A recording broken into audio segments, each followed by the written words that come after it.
안녕하세요. 4차 산업혁명 시대에는요, 평생 30번 넘게 직업을 바꿀 수도 있다. 뭐 이런 예측 들어보셨죠.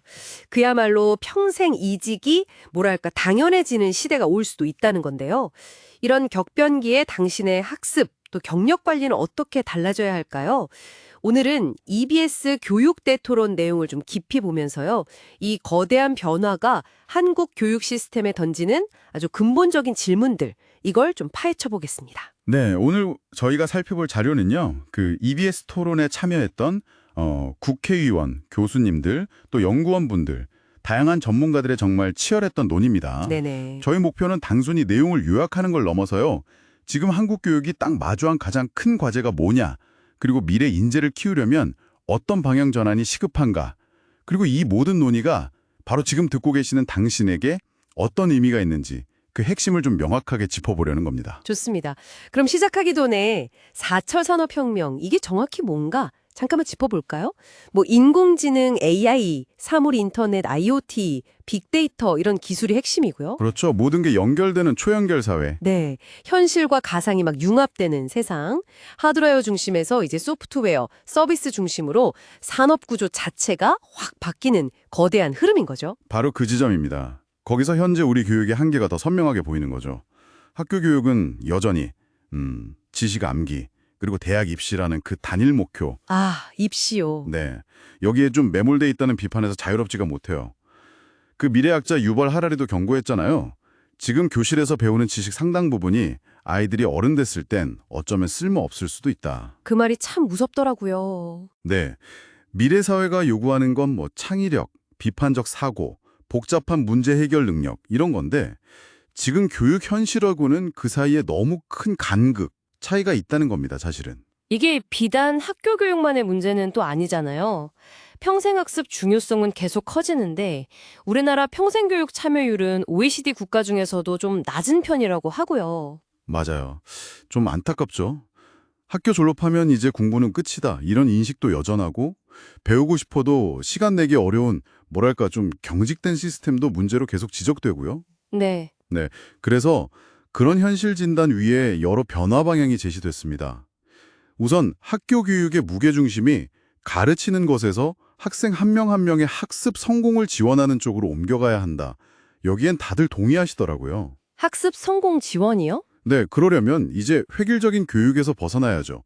개인별 맞춤 학습, 또 학생들이 직접 질문하고 탐구하는 프로젝트 기반 학습 같은 거요. 예를 들면 국제 바칼로레아, IB 같은 방식들, 이게 좀 더 적극적으로 도입되어야 한다. 아, 교육 방식만이 아니라 내용이나 평가도 다 바뀌어야 한다는 거군요.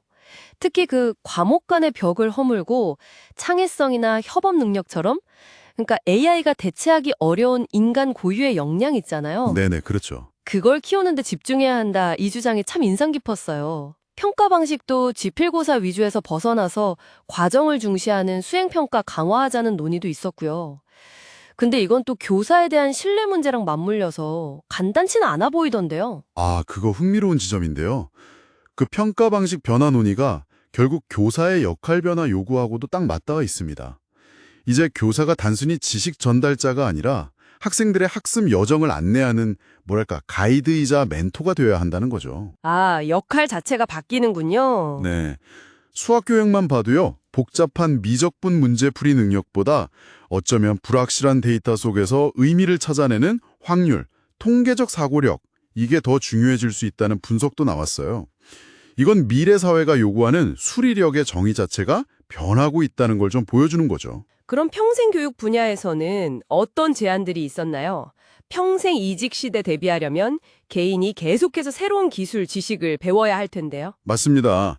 그래서 스웨덴의 학습 동아리나 핀란드의 파트타임 대학처럼 일하면서도 부담 없이 학습을 이어갈 수 있는 그런 좀 유연한 시스템 구축이 시급하다. 이런 목소리가 높았습니다. 아, 일과 학습 병행이요? 네, 뭐 유급학습 휴가제 같은 제도적 지원이나 또 한국형 온라인 공개 강좌, K-모크, 학점은행제 이런 걸 더 활성화해서 누구나 쉽게 학습 기회에 접근할 수 있도록 해야 한다는 제안도 있었고요. 특히 강조된 게 디지털 격차 해소도 중요하지만 성인 학습자들이 스스로 배움에 대한 두려움 같은 걸 깨고 용기를 낼 수 있도록 지원하는 거.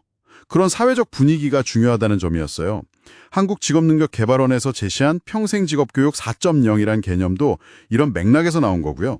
들어보니 결국 학교 교육이든 평생 교육이든 핵심은 유연성 그리고 인간 고유 역량 강화 이 두 가지로 모이는 것 같습니다.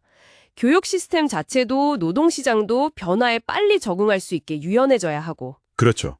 교육 목표는 이제 지식 암기가 아니라 창의성, 공감, 협업, 비판적 사고력 이런 AI 시대에 더 중요해질 인간적인 능력을 키우는 데 맞춰져야 한다는 거네요. 정확합니다. 이게 바로 토론에서 나온 가장 중요한 통찰이에요. 4차 산업혁명은 단순히 기술 발전, 이걸 넘어서 우리 사회의 교육 패러다임 자체를 근본적으로 바꿔야 한다고 요구하고 있는 겁니다. 네. 표준화된 정답 찾기 교육에서 벗어나야죠. 변화에 적응하고 끊임없이 배우고 또 함께 문제를 해결하는 능력, 이걸 길러주는 교육으로 나아가야 합니다. 이건 뭐랄까, 더 이상 선택의 문제가 아니라 생존의 문제인 거죠. 네, 병화에 대한 준비는 이제 정말 당신에게도 필수적인 과제가 되었습니다. 마지막으로 청취자분들께 이런 질문을 던지면서 마무리하고 싶은데요. 토론 중에 한 전문가가 이런 예측을 했어요. 미래에는 AI가 방대한 여론 데이터를 실시간으로 분석해서 직접 정책을 만들 수도 있다고요.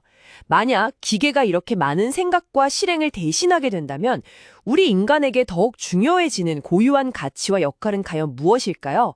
당신의 생각은 어떠신가요?